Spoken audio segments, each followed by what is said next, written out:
দেখবি। অরুণা বেগমের কথাটা শুনে ইনায়া তার মাথা থেকে হাত সরিয়ে দিতে চায়, কিন্তু অরুণা বেগম সেটা করতে দেয় না। উনি ইনায়ার হাত শক্ত করে চেপে ধরে বলে, বল ইনায়া, তুই কি বিয়ে করবি না তোর মামুনির মরা মুখ দেখবি? ইনায়া বলে, মামুনি তুমি এসব কি বলছো মামুনি? আমি বিয়ে করতে পারবো না, তুমি তো সব ভালো জানো মামুনি। এমন কেন করছো মামুনি? অরুণা বেগম বলে, তুই বিয়ে করবি কিনা ইনায়া? ইনায়া বলে, অসম্ভব, আমি এই বিয়ে করতে পারবো না মামুনি।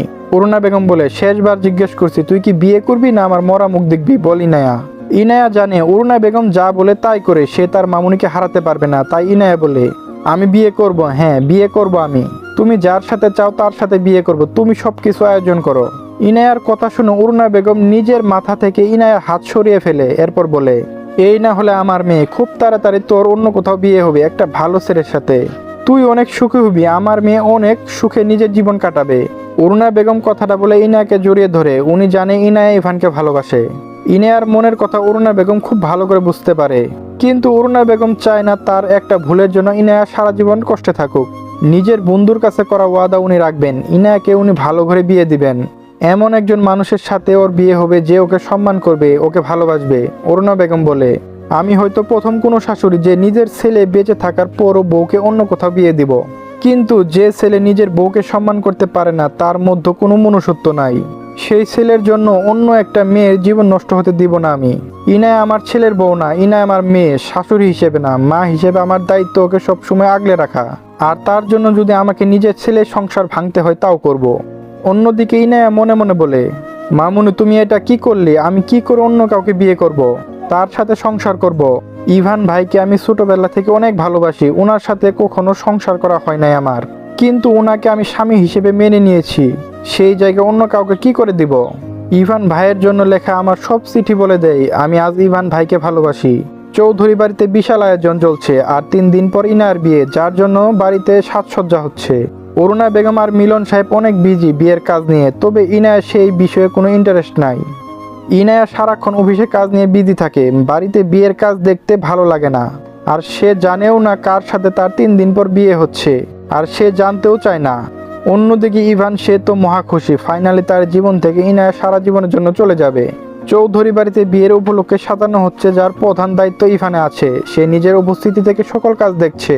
বাড়িতে অনেক মেহমান এসেছে বিয়ে উপলক্ষে। ইনায়া নিজের অফিস শেষ করে রাতে বাড়িতে ফিরে আসে।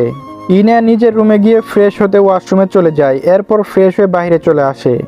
বাড়িতে বিয়ে উপলক্ষে গান বাজনা আয়োজন করা হচ্ছে, যার কারণে কাজে ইনায়া মন বসছে না।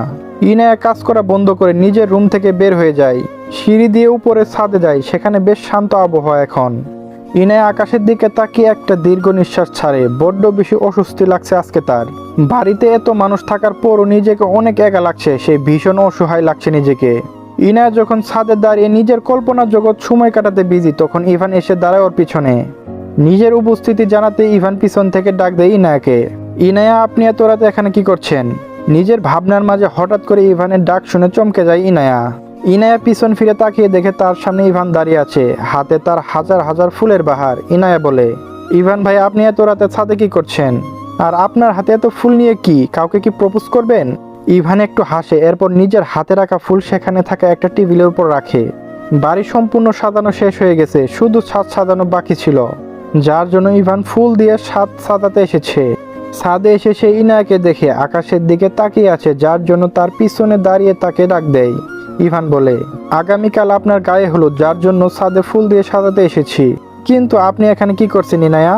ছাদ থেকে দাঁড়িয়ে কি নিজের বিয়ের সাজসজ্জা দেখছেন? ইনায়া বলে, তাই দেখছি, জীবনে প্রথম আয়োজন করে বিয়ে হচ্ছে আমার, কেমন হয়েছে সেটা দেখতে হবে না?